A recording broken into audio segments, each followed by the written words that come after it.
Assalamualaikum warahmatullahi wabarakatuh. Alhamdulillah,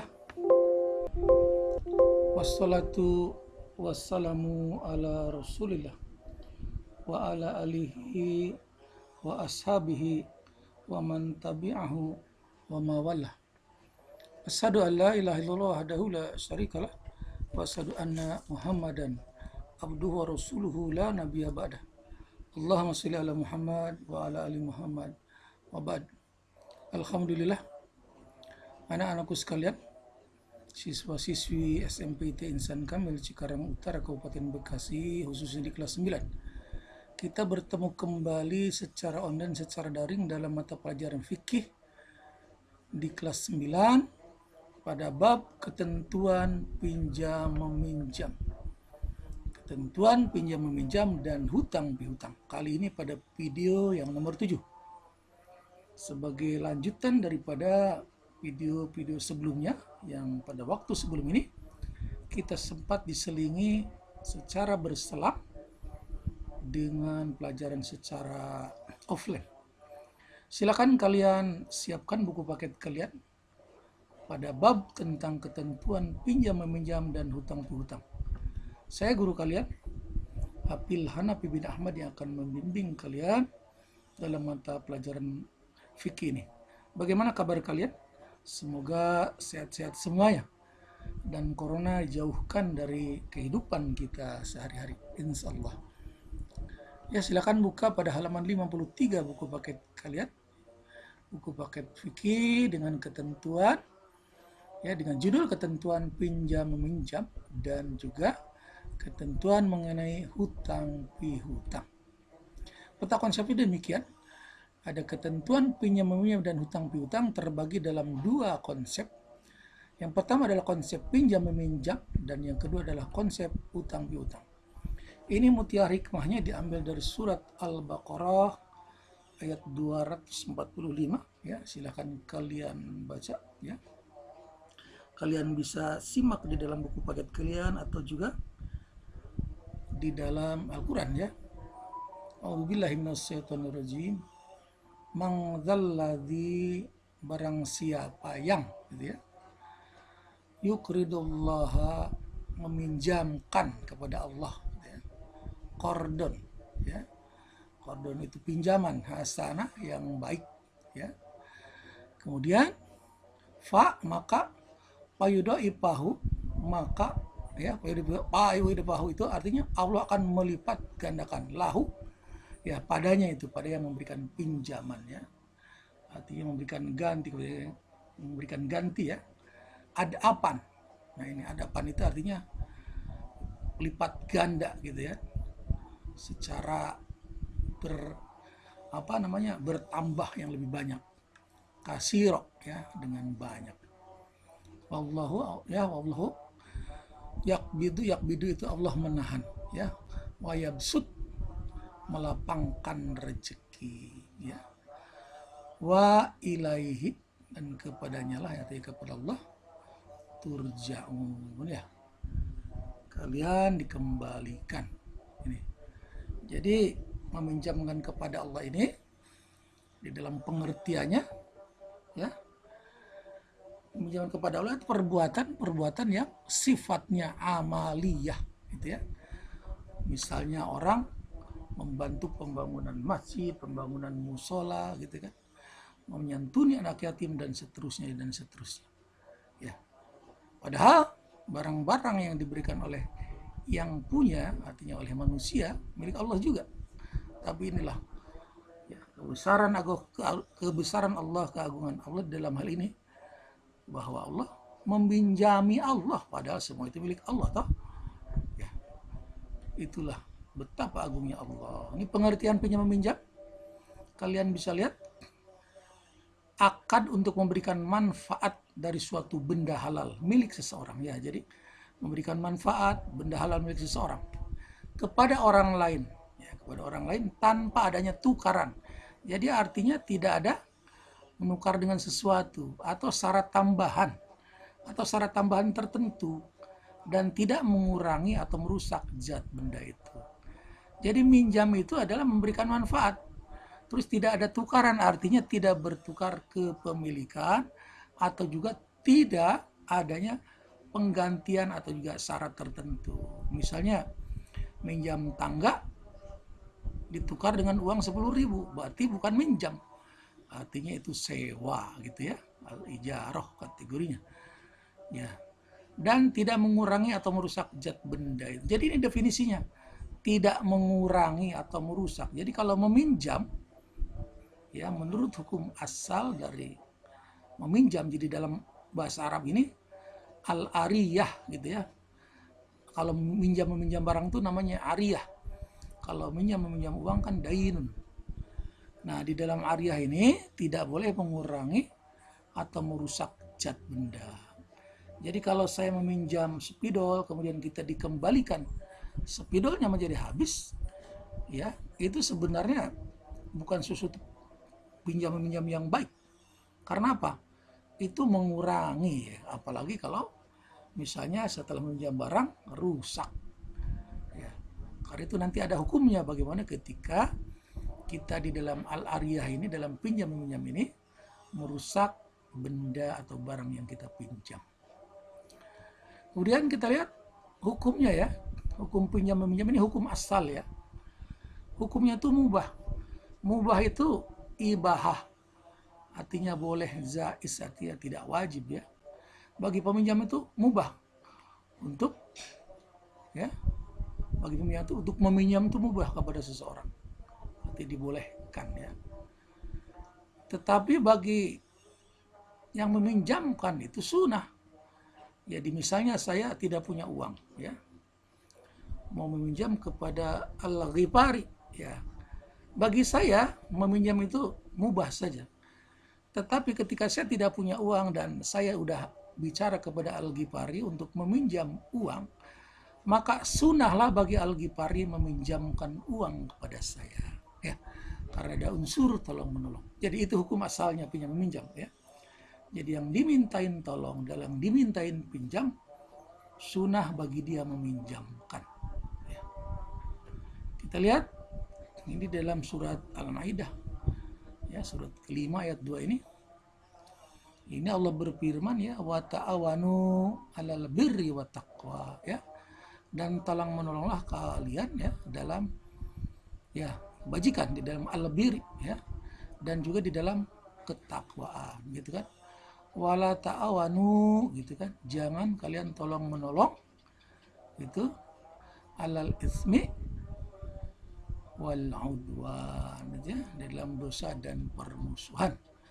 Wattaqullah, dan bertakwa kepada Allah, innallaha syadidul iqab ya, sungguh Allah sangat berat siksaan. Jadi ini dalil umum di dalam pinjam meminjam, artinya secara umum pinjam meminjam terkategori at-ta'awuniyah, kategori tolong menolong ya, suatu kebajikan. Karena tidak setiap orang memiliki benda, memiliki barang yang dia butuhkan. Karena itulah ada ajaran di dalam Islam, ketentuan tentang al-ariyah, pinjam meminjam barang. Nanti kalau hutang piutang kan dibahas setelah ini, ad-dainun, ketentuan tentang pinjam meminjam uang atau hutang pihutang ya. Ini dalilnya kalian perhatikan ya. Gitu, wa ta'awanu 'alal birri wa taqwa dan seterusnya. Dalam surat Al-Maidah ayat 2 ya. Kita lihat berikutnya ini, hukum pinjam meminjam bisa berubah nih. Ya, tadi hukum asalnya kan ya ibahah, artinya mubah dan sunnah ya. Kita lihat. Dalam keadaan sangat penting, ini hukumnya sunnah bagi peminjam, bagi yang butuh. Misalnya seseorang tidak punya beras.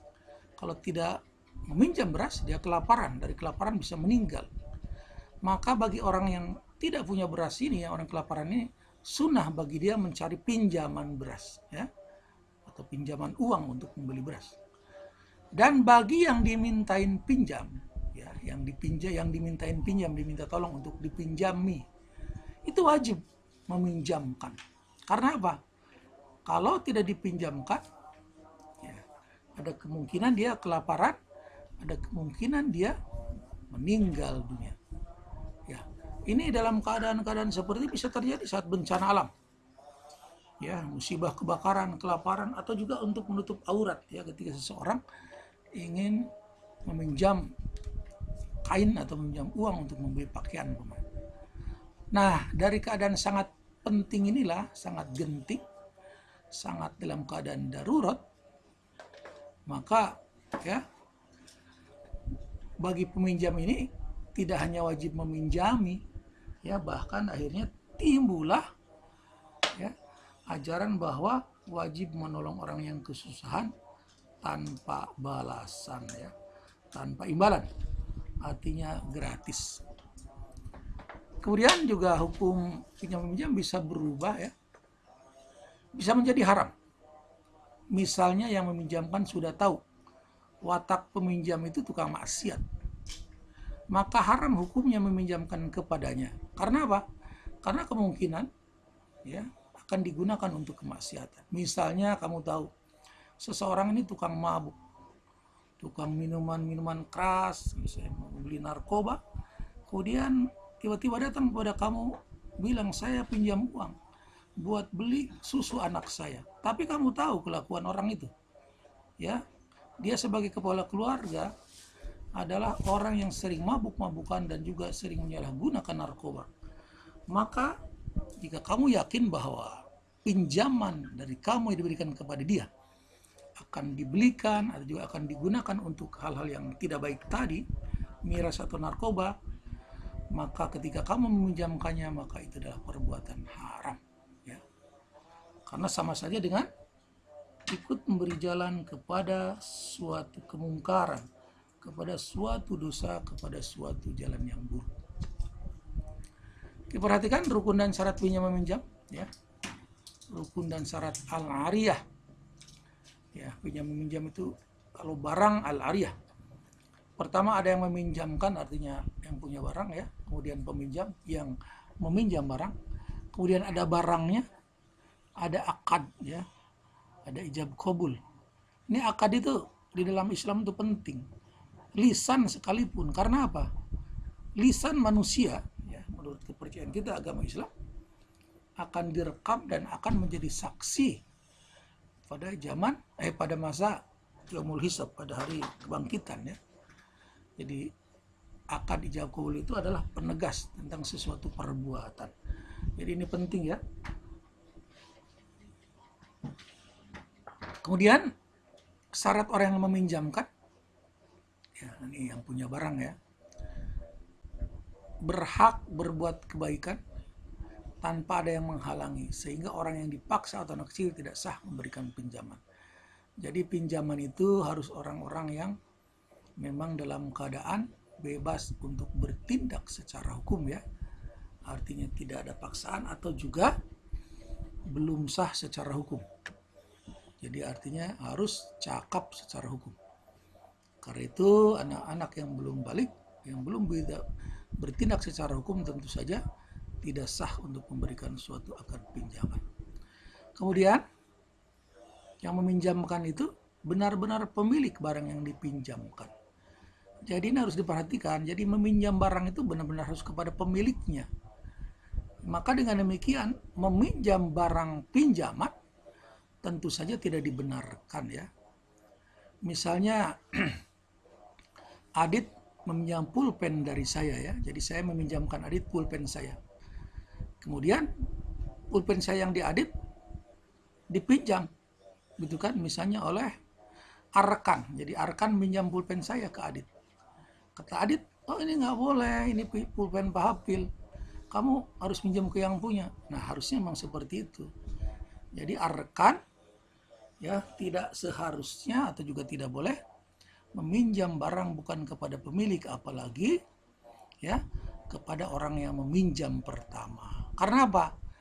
Jika terjadi kerusakan, jika terjadi kehilangan, ya, tidak hanya pulpen, kan, bisa saja untuk barang-barang berharga seperti mobil, motor, maka akan lebih rumit urusannya, ya. Karena apa? Di dalam hukum Islam, pinjam meminjam, orang yang meminjam itu, ya, meminjam barang al-ariyah ini harus tanggung jawab ya. Tanggung jawab dari kerusakan, tanggung jawab dari hal-hal yang lainnya. Karena apa? Meminjam itu kan pada dasarnya apa? Menggunakan manfaat ya dari sesuatu barang. Jadi meminta manfaat tetapi tidak mengambil alih kepemilikan. Karena itu ketika kita menggunakan manfaat dari suatu barang, tentu saja akan ada apa? Akan ada pengurangan manfaat ya. Ketika manfaat berkurang, disitulah sebenarnya pahala bagi pemilik barang ya, bagi yang meminjamkan gitu. Kemudian syarat peminjam, ini yang minjam ya, mampu berbuat kebaikan, menjaga barang yang dipinjam agar tidak rusak, agar mengabaikan barang yang dipinjam ya. Gitu. Barang yang dipinjamnya harus dalam keadaan kembali sebagaimana utuh ya. Kalau kerusakan harus diganti tentu saja ya. Syarat barang yang dipinjam itu ada manfaatnya ya, barangnya ya. Barang itu kekal atau bersifat tetap, tidak habis setelah diambil manfaatnya. Artinya makanan yang setelah dimanfaatkan menjadi habis atau berkurang zatnya, artinya tidak sah dipinjamkan ya. Gitu kan? Jadi meminjam itu artinya memanfaatkan dalam barang ya. Dalam meminjam barang itu memanfaatkan barang, tetapi barangnya tetap ada. Jadi kalau seseorang akadnya meminjam uang ya, itu kategorinya pinjaman tapi bukan al-ariyah. Kategorinya dainun ya. Gitu kan? Jadi pinjaman yang habiskan zatnya akan menjadi manfaatnya menjadi habis, maka itu sebenarnya bukan al-ariyah ya. Itu kategorinya hutang, pihutang ya. Jadi kalau saya meminjam telur sekilo ke tetangga ya, telurnya habis saya gunakan untuk keluarga saya selama 3 hari umpamanya ya, itu kategorinya bukan al-ariyah tetapi kategorinya hutang ya, karena barangnya habis ya. Tapi kalau saya meminjam sepeda ke tetangga untuk ke pasar, setelah dari pasar saya kembalikan, sepedanya tetap utuh, zatnya masih ada, itulah pinjam meminjam al-ariyah, pinjam meminjam barang. Jadi harus dibedakan ini. Zatnya habis, hutang piutang, zatnya tetap ya, maka al-ariyah pinjam meminjam barang ya. Kemudian syarat yang dipinjam juga harus halal ya. Saya kira itu ya pertemuan kita kali ini, mudah-mudahan ada manfaatnya. Silahkan kalian buka kembali buku fikih kalian mengenai bab ketentuan pinjam meminjam dan hutang piutang. Mari kita ucapkan hamdalah. Semoga Allah senantiasa memberikan kemudahan kepada kita dalam rangka mempelajari ilmunya yang dirisalahkan oleh Rasulullah SAW. Alhamdulillahirabbil alamin. Assalamualaikum warahmatullahi wabarakatuh.